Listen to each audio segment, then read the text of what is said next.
কাঁচা মরিচ, বেগুন, পরে হচ্ছে টমেটো, গুঁড়া ও মূল পচা, পাতা কুঁকড়ানো, নাভি দশা যেটা আমরা বলি, বাদামি আকার ধারণ করে। আশা করি আপনার বিরূপটা ভালো হয়ে যাবে। আসসালামু আলাইকুম। আমি স্মার্ট কৃষি সেবা থেকে এমডি মুন্না বলছি। আশা করি ভিউয়ার্স আপনারা সকলেই সুস্থ আছেন, ভালো আছেন। তো ভিউয়ার্স, আজকে আমি যে টপিকটা নিয়ে কথা বলবো সেটা হচ্ছে টমেটো চাষ কিভাবে করবেন, কি কি রোগ হতে পারে, তার সমাধান কি তা নিয়ে এই ভিডিওতে আলোচনা করব। তো ভিডিওটা না টেনে আপনার ফার্স্ট থেকে লাস্ট পর্যন্ত দেখুন। দেশের একমাত্র অর্গানিক পদ্ধতিতে আধুনিক কৃষির নির্ভরযোগ্য প্রতিষ্ঠান স্মার্ট কৃষি সেবা। টমেটোর রোগ ও প্রতিকার সম্পর্কে আমি কথা বলবো। তো টমেটোর প্রথম যে রোগটা দেখা দেয় সেটা হচ্ছে আপনার গুঁড়া ও মূল পচা। তো গুঁড়া এবং মূল পচা প্রথম ধাপে যেটা হয়ে থাকে সেটা হচ্ছে মাটি যদি ভেজা এবং স্যাঁতসেঁতে অবস্থা থাকে তখন এই রোগটা সবচেয়ে বেশি দেখা দেয়, বা মেঘলা আবহাওয়া থাকলে এই রোগটা বেশি করে দেখা দেয়। তো এই রোগের প্রথম দিকে যে আপনারা পরিচর্যাটা করবেন সেটা হচ্ছে বীজ শোধন করে নিতে হবে। আপনারা এখন বীজ কি দিয়ে শোধন করবেন?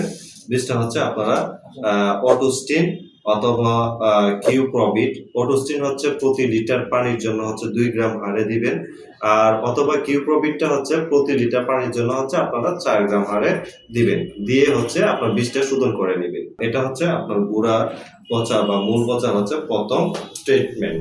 যে টমেটোর যে আমরা যে রোগটা দ্বিতীয়তে দেখা যায় পাতা কুঁকড়ানো, এই রোগটা দেখা যাচ্ছে যে আপনার পাতা কুঁকড়ানো, এটা হচ্ছে একটা ভাইরাস জনিত রোগ। এই রোগটা দেখা যাচ্ছে যে আপনার 2টা বা 3টা কারণে রোগটা দেখা দেয়। প্রথম হচ্ছে মাকড় বা থিপস আক্রমণ করলে এই রোগটা হচ্ছে বেশি লক্ষ্য করা যায়, অথবা মাটিতে যদি জিঙ্ক আপনার ঘাটতি থাকে তাহলে এই রোগটা হচ্ছে বেশি লক্ষ্য করা যায়। এই রোগটা আপনি কিভাবে বুঝতে পারবেন যে এই রোগটা আক্রমণ করছে? যখন আক্রমণ করবে তখন দেখবেন যে আপনার পাতা থেকে শুরু করে একদম শিরা পর্যন্ত এটা পাতার কিনারা থেকে রোগটা শুরু হবে। তো এই রোগটা যখন আপনার আক্রমণ করবে তখন পাতা হচ্ছে কসকসে অবস্থা হয়ে যাবে, কসকসে হয়ে যাবে, হলুদ আকৃতির হয়ে যাবে। এই রোগটা যে আক্রমণ হয়েছে সেটার জন্য আপনি কি করবেন? এটার জন্য আপনার প্রথমে যে কাজটা করবেন সেটা হচ্ছে আপনার বাটিমেক আছে। তো বাটিমেক আপনার ওষুধটার সাথে হচ্ছে আপনি টিডু দিবেন।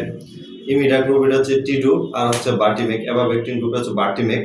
তো এই বাটিমেকটা হচ্ছে আপনার 10 লিটার পানির জন্য 10 ml, আর আপনার হচ্ছে 10 লিটার পানির জন্য 5 ml হচ্ছে টিডু দিবেন। দুইটা একত্রে মিক্সার করে আপনারা হচ্ছে 7 দিন বা 8 দিন পর পর স্প্রে করবেন। তো আশা করি হচ্ছে আপনার এই পাতা কুঁকড়ানো অবস্থাটা ইনশাআল্লাহ ঠিক হয়ে যাবে। পরবর্তীতে যদি আপনার ভালো না হয় তাহলে আমাদের স্ক্রিনে নাম্বার দেওয়া থাকবে, যোগাযোগ করবেন। ইনশাআল্লাহ আমরা সর্বোচ্চটুকু ট্রাই করবো আপনাদেরকে ভালো পরামর্শ দিয়ে কিভাবে এটা থেকে আপনারা পার পেতে পারেন আর কি, এই রোগ থেকে। পরবর্তীতে যে রোগটা দেখা যাচ্ছে সবচেয়ে বেশি আপনার দেখা যায় সেটা হচ্ছে টমেটো যেটা ঢলে পড়ার রোগ।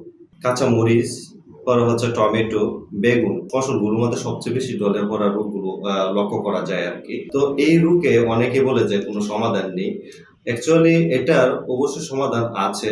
প্রথম অবস্থায় হচ্ছে জমি যখন আপনারা রেডি করবেন তখন হচ্ছে আপনার জমিতে চাষ দেওয়ার আগে আপনারা কি করবেন, ডোলো চুন, এই চুনটা কি করবে, প্রতি বিঘায় হচ্ছে 99 কেজি আপনারা হচ্ছে ডোলো চুন ইউজ করবেন। প্রতি বিঘায় হচ্ছে 2 কেজি হারে আপনার ব্লিচিং পাউডার দিবেন, তাহলে দেখবেন আপনার জমিটা মোটামুটি শোধন হবে। টমেটোর আরেকটি যে রোগ আমরা লক্ষ্য করি সেটা হচ্ছে টমেটোর নাভি দশা যেটা আমরা বলি। দেখবেন হচ্ছে টমেটো এই রোগটা হচ্ছে মূলত বীজ, মাটি এবং পানি দ্বারা এই রোগটা হচ্ছে সবচেয়ে বেশি ছড়ায়। এই রোগটা আপনি দেখবেন যে টমেটো গাছের মধ্যে পাতা বাদামি আকার ধারণ করে। পরবর্তীতে হচ্ছে গাছের পাতাটা পচন শুরু হয়, গাছের পাতা পচন শুরু হয়, একসময় হচ্ছে গাছটা একদম মারা যায়। এটা হচ্ছে আপনার নাভি দশার লক্ষণ টমেটোর। তো এই রোগটা যখন দেখা দিবে তখন আপনাদের করণীয় কি? যেই গাছটা আক্রান্ত হয়েছে সেই গাছটা প্রথম অবস্থায় যাতে অন্য গাছের ছড়ায় না যায়, তো আপনারা দ্রুত কি করবেন, এই গাছটা তুলে ফেলবেন, তুলে দূরে কোথাও রেখে দিবেন বা মাটিতে গর্ত করে রেখে দিবেন। তো অন্য গাছগুলোতে যাতে এটা অ্যাট্রাক্ট যাতে না আসে এই জন্য আপনারা কি করবেন, রেডোমিল গোল্ড আছে, রেডোমিল গোল্ড এটা আপনারা দিবেন, অথবা ইন্ডুভিল 45, অথবা আপনারা আরেকটা মেডিসিন দিতে পারেন সেটা হচ্ছে ডাইতেন 45। এটা হচ্ছে প্রতি লিটার পানির জন্য 4 গ্রাম হারে, প্রতি লিটার পানির জন্য 4 গ্রাম হারে আপনারা প্রতি 7 দিন পরে পরে স্প্রে করবেন। আশা করি আপনার এই রোগটা ভালো হয়ে যাবে। তো ভিউয়ার্স, এই ছিল আমাদের টপিক। যদি আপনাদের কাছে যদি ভালো লেগে থাকে তাহলে ভিডিওটা কমেন্ট করে জানাবেন। আমরা চেষ্টা করব আপনাদেরকে সর্বোচ্চটুকু সাহায্য করার জন্য। আপনারা যদি এই রোগ যদি আপনাদের আক্রমণ করে তাহলে আমাদের স্ক্রিনে বা ডেসক্রিপশন বক্সের মধ্যে নাম্বার দেওয়া থাকবে, আপনারা যোগাযোগ করবেন। আমরা অলওয়েজ আপনাদের পাশে আছি। তো ভিউয়ার্স, আপনারা সকলে সুস্থ থাকবেন, ভালো থাকবেন। আল্লাহ হাফেজ। দেশের একমাত্র অর্গানিক পদ্ধতিতে আধুনিক কৃষির নির্ভরযোগ্য প্রতিষ্ঠান স্মার্ট কৃষি সেবা।